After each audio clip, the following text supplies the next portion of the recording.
दोस्तों नमस्कार। स्वागत है आपका हमारे इस यूट्यूब मंच पर। दोस्तों आज के पहले आपने जो देखा होगा वो यही देखा होगा कि एक बिखरा हुआ विपक्ष और एकजुट सत्ता पक्ष।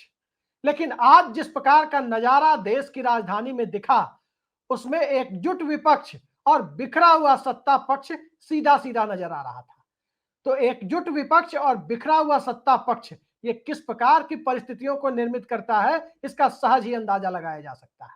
मुद्दा एसआईआर का था, मुद्दा कथित वोट चोरी का था, मुद्दा कर्नाटक की महादेवपुरा विधानसभा सीट के वोटर लिस्ट को लेकर उठे हुए सवाल का था। और इन सब के बीच कहां एक इंडिया गठबंधन की एकजुटता को तोड़ने की जो बातें हो रही थी उसमें टीम इंडिया यानी इंडिया अलायंस एक तरह से एकजुट दिखाई दी। आम आदमी पार्टी भी सामने आ गई, संजय सिंह भी राहुल गांधी के बगल में दिखाई दे रहे थे, तो अखिलेश यादव भी पुलिस बैरिकेड को फांदते हुए दिखाई दे रहे थे। सवाल ये उठता है कि इस तरह की एकजुटता जब 300 से ज्यादा सांसद सड़क पर हो तो इसकी बुनियाद कैसे रखी गई। और इस एकजुटता में जहां एक तरफ प्रियंका गांधी वोट चोर गद्दी छोड़ के नारे लगा रही थी, एक तरफ पुलिस वैन में भरकर सबको पार्लियामेंट स्ट्रीट थाने ले जाया जा रहा था, तो दूसरी तरफ इस देश में सत्ता के साथ साथ संस्थानों की कथित गलबहियां आखिर कितनी ताकतवर हो गई है इसके बारे में कुछ एक शब्द यदि न्यायालय को भी कहने पड़े तो क्या 12 अगस्त को वो शब्द कहे जाएंगे? क्या 12 अगस्त को जब सुप्रीम कोर्ट में एसआईआर के मुद्दे पर, बिहार के मुद्दे पर सुनवाई होगी तो क्या यह सुनवाई सिर्फ बिहार की है या क्या यह सुनवाई सिर्फ और सिर्फ एसआईआर की परिस्थितियों को जो बनी हुई है उसे रोकने के लिए है? हालात तो कमोबेश इसी दिशा में दिखाई दे रहे हैं कि कम से कम आज के दौर में जिस बिखरे हुए विपक्ष की कल्पना नरेंद्र मोदी सरकार कर रही थी, गुजरात लॉबी कर रही थी, मोदी शाह एंड कंपनी कर रही थी, वो बिखरा हुआ विपक्ष पिछले 14-15 महीनों के दरमियान कहीं किसी को नजर नहीं आया। बजाय इसके चाहे सत्ता राज्यों की आए या चुनाव हार जाए या चुनाव हरा दिए जाए, हर परिस्थिति में विपक्ष की एकता महाराष्ट्र से लेकर तमिलनाडु तक, बिहार से लेकर दिल्ली तक, बंगाल से लेकर केरल तक और कई दूसरे राज्यों तक जब बनती हुई दिखाई दे रही थी, तो आम आदमी पार्टी हो या उद्धव ठाकरे संजय राउत की शिवसेना हो, शरद पवार और मल्लिकार्जुन खड़गे जैसे 84 बसंत देख चुके बुजुर्ग जब सड़क पर चलकर पुलिस बैरिकेडिंग को तोड़ने के लिए आगे बढ़ते हुए दिखाई दे रहे हो, तो आप अंदाजा लगा सकते हैं कि इस देश के अंदर सियासत की फिजा किस हद तक एक पक्षीय हो चली है, जिसके खिलाफ सीनियर कहे जाने वाले नेताओं को भी तपती हुई धूप में, अगस्त की गर्मी में दिल्ली की सड़कों पर उतरना पड़ रहा है। सवाल इतने तक का नहीं है, जिस प्रकार के नारे लगे, जिस प्रकार की बातें कही गई और जिस प्रकार से एकजुटता का चट्टानी प्रदर्शन किया गया, वो सिर्फ और सिर्फ इस बात को दिखलाने के लिए नहीं था कि वोटर लिस्ट की कथित रूप से चोरी हो रही है। राहुल गांधी ने अपनी तरफ से सबूत दिया, चुनाव आयोग उन सबूतों को लेकर के अभी भी अपने रुख पर अड़ा हुआ है। सबूत देने वाले और आरोप लगाने वालों के ऊपर कानूनी कार्रवाई जैसी बातें और शपथ पत्र या एफिडेविट देने की बातें कही जा रही है। 2 एपिक कार्ड को लेकर के बिहार के अंदर विपक्ष के नेता पर सवाल उठने में, नोटिस जारी होने में 2 घंटे नहीं लगते, लेकिन भारतीय जनता पार्टी के उप मुख्यमंत्री, बीजेपी कोटे के उप मुख्यमंत्री के खिलाफ जब 2 एपिक कार्ड का मामला सामने आता है तो 12 घंटे से ज्यादा वक्त लग जाते हैं नोटिस देने में। नोटिस देने में ज्ञानेश कुमार का आयोग थरथर कांपने लगता है जब सत्ता पक्ष को नोटिस देने की बात आती है। क्या मोदी शाह की टीम ने पूरे के पूरे संवैधानिक संस्थानों के स्ट्रक्चर पर कब्जा कर लिया है? क्या इस देश में संस्थानों को भी गोदी संस्थान बनाने की दिशा में बुनियाद रख दी गई है? और क्या उस बुनियाद के ऊपर राहुल गांधी निर्णायक चोट कर रहे हैं? और जब राहुल गांधी उस पर निर्णायक चोट कर रहे हैं, संपूर्ण विपक्ष उनके साथ दिख रहा है, तो ये चोट सिर्फ और सिर्फ अशोका रोड पर ही सुनाई देगी? क्या यह चोट सिर्फ और सिर्फ पार्लियामेंट स्ट्रीट थाने में हिरासत में भरकर ले जाए जा रहे पुलिस वैन में और बसों में भरकर ले जा रहे सांसदों तक दिखाई देगी? जी नहीं। दरअसल इस पूरे खेल की बुनियाद में कहीं ना कहीं चंद्रबाबू नायडू एजेंडा सेट करते हुए तो नहीं दिख रहे हैं, क्योंकि आज इंडिया गठबंधन ने जिस कथित वोट चोरी के खिलाफ सड़क पर उतरने का ऐलान किया। सड़क पर तमाम सांसद और बड़े नेता, लीडर ऑफ अपोजिशन, देश के सबसे बड़े दलित नेता और कांग्रेस अध्यक्ष मल्लिकार्जुन खड़गे, सब के सब जब सड़क पर दिखाई दे रहे थे, ममता बनर्जी की पार्टी सड़क पर थी, संजय सिंह के साथ महुआ मोइत्रा भी दिखाई दे रही थी, तो साफ नजर आ रहा था कि अब मामला कहीं ना कहीं उससे आगे बढ़ चला है। चंद्रबाबू नायडू की बात हमने की, नीतीश कुमार की भी बात करेंगे। और याद रखिए, इंडिया अलायंस और एनडीए अलायंस, यदि इन दोनों को माइनस नायडू नीतीश देखा जाए तो दोनों करीब करीब बराबरी की पायदान पर खड़े दिखाई देते हैं। इंडिया गठबंधन को 234 सीटें मिली थी। एनडीए गठबंधन को माइनस नायडू नीतीश अगर देखा जाए तो वो भी बहुमत के 272 के आंकड़े के नीचे थे। और यही नायडू नीतीश का फैक्टर किसी दूसरी तरफ जुड़ता है तो स्वाभाविक है केंद्र में वैकल्पिक सरकार की दशा और दिशा बनती हुई नजर आती है। लेकिन बात वैकल्पिक सरकार तक क्या पहुंच गई है? दरअसल बिहार चुनाव का इंतजार नीतीश कुमार को है। बिहार चुनाव में चिराग मॉडल को 2020 में झेल चुके नीतीश कुमार दूध का जला हुआ छाछ भी, मट्ठा भी फूंक फूंक कर पीता है, उस स्थिति में खुद को पा रहे हैं। चुनाव तक तो वो रुके हुए हैं, चुनाव के बाद क्या होगा इसका अंदेशा बीजेपी को अभी से है। लगातार बिहार दौरे जारी है, प्रशांत किशोर हालात खराब कर रहे हैं, लेकिन चंद्रबाबू नायडू, याद कीजिए जब बिहार में एसआईआर का नोटिफिकेशन चुनाव आयोग ने निकाला था और एसआईआर के नोटिफिकेशन के खिलाफ जो पहली कड़ी प्रतिक्रिया और बेहद संगीन आरोपों जैसी प्रतिक्रिया किसी ने दी तो वो चंद्रबाबू नायडू की चिट्ठी ने दी। दरअसल उस चिट्ठी में एसआईआर के प्रोसेस की, जो चुनाव आयोग करवा रहा है, उस प्रोसेस की स्क्रूटनी, उसकी जांच, उसका ऑडिट एक दूसरी संवैधानिक संस्था यानी नियंत्रक महालेखा परीक्षक कैग से कराने की बात चंद्रबाबू नायडू ने कही। हड़बड़ी में उठाए गए इस कदम का विरोध किया, लेकिन मामला इतने भर तक नहीं था। चंद्रबाबू नायडू एनडीए से दूर होते हुए दिखाई दे रहे हैं।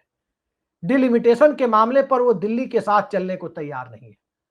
ठीक इसी तरीके से जिस प्रकार से पूरे देश को भगवा ब्रिगेड में तब्दील कर देने की जो बीजेपी की कोशिशें हैं, उन कोशिशों के साथ वो चलने के लिए तैयार नहीं है। उनके फंडामेंटल्स अलग है।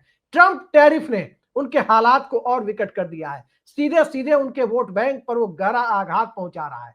और ये सारी परिस्थितियां जब निर्मित हो रही है तो इन सभी परिस्थितियों के बीच में आज जिस एकजुटता का प्रदर्शन इंडिया गठबंधन ने किया है, क्या इस एकजुटता के पीछे का प्लॉट चंद्रबाबू नायडू ने तो तैयार नहीं किया? ये एक बड़ा सवाल है, क्योंकि लगातार वोटर लिस्ट के मुद्दे पर, कथित चुनावी धांधली के मुद्दे पर राहुल गांधी हमलावर रहे। और राहुल गांधी जो बात कह रहे हैं हवा में नहीं कह रहे। पूरे देश ने देखा होगा कि जब एक मेयर के इलेक्शन में चंडीगढ़ में सत्ता का एक कथित दलाल, सुप्रीम कोर्ट ने जिसके खिलाफ कड़ी टिप्पणी की, वो दलाल, सत्ता का दलाल कहीं ना कहीं वोट चोरी करता हुआ पाया गया, तो भला जब एक मेयर के इलेक्शन में वोट चोरी हो सकती है, वहां एक अनिल मसीह हो सकता है, तो क्या अनिल मसीह के रूप में कोई अनिल मसीह जैसी मसीहाई छवि रखने वाली त्रिमूर्ति तो दिल्ली में अशोका रोड पर नहीं बैठ गई है? राहुल गांधी के नेतृत्व में पूरा विपक्ष इसी के विरोध में था। पूरा विपक्ष इसी के लिए सड़क पर उतरा था। लेकिन विपक्ष की एकजुटता को जिसने बहुत करीब से देखा, गौर से देखा, वो भी एक त्रिमूर्ति, चंद्रबाबू नायडू। स्वाभाविक है, चंद्रबाबू नायडू के बारे में जो जानकारी आ रही है, जो उनके करीबी सूत्रों के हवाले से जानकारी आ रही है, बिहार चुनाव तक वो वेट एंड वॉच की स्थिति में है। नीतीश कुमार बिहार चुनाव तक वेट एंड वॉच की स्थिति में है। और बिहार चुनाव तक जब ये दोनों वेट एंड वॉच की स्थिति में है, तो एकनाथ शिंदे क्या बिहार चुनाव तक के लिए भी वेट एंड वॉच की स्थिति में है?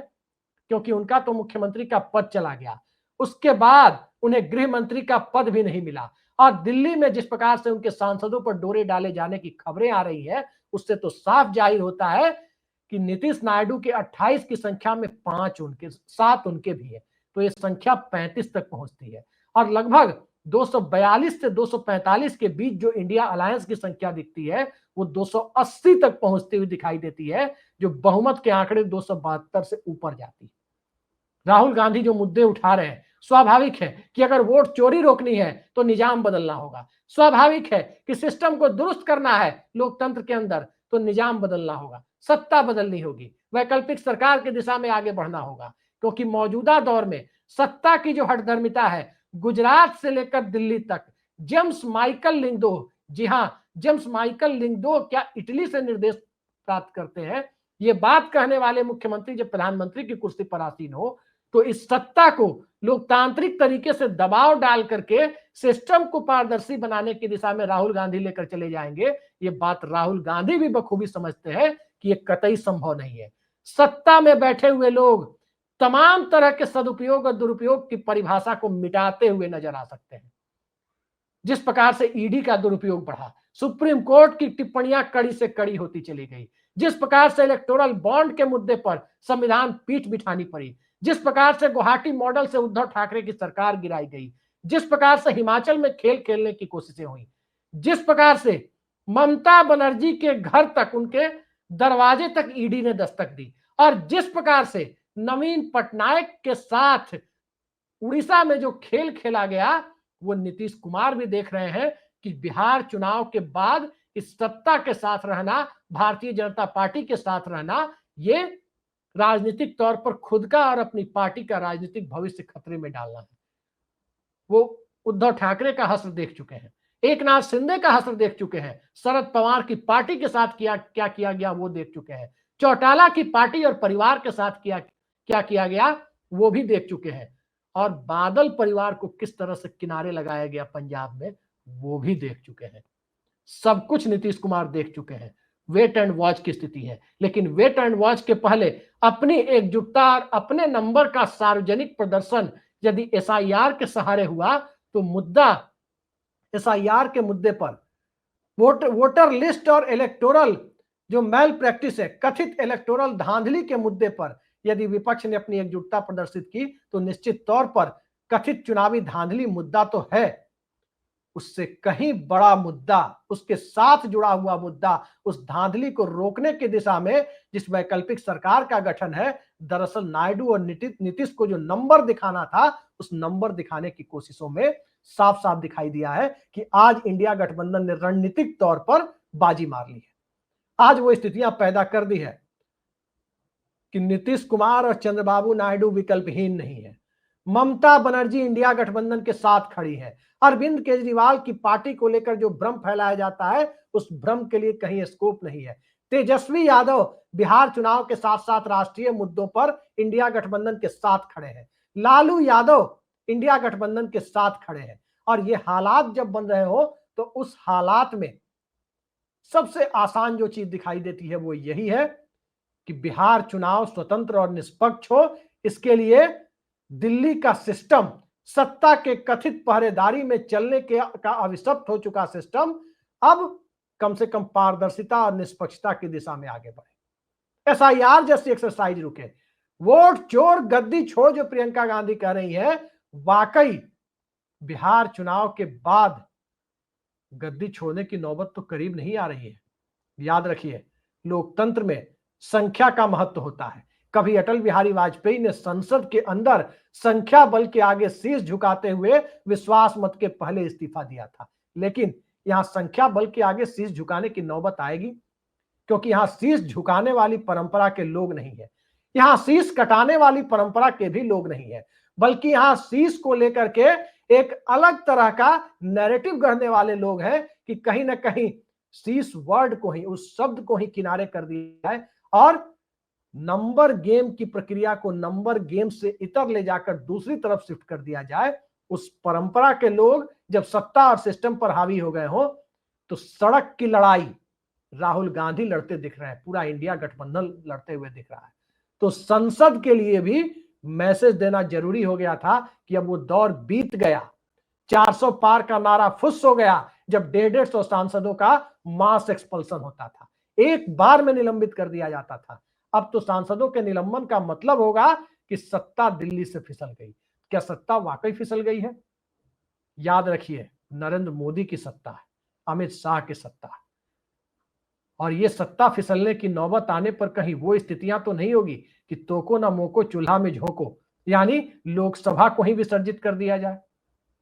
थोड़ा इस बारे में कुछ कहना जल्दबाजी होगी, लेकिन इतना तय है कि ट्रंप के वोट बैंक पर डाका पड़ रहा है, नायडू के वोट बैंक पर दरअसल डाका पड़ रहा है ट्रंप टैरिफ की वजह से।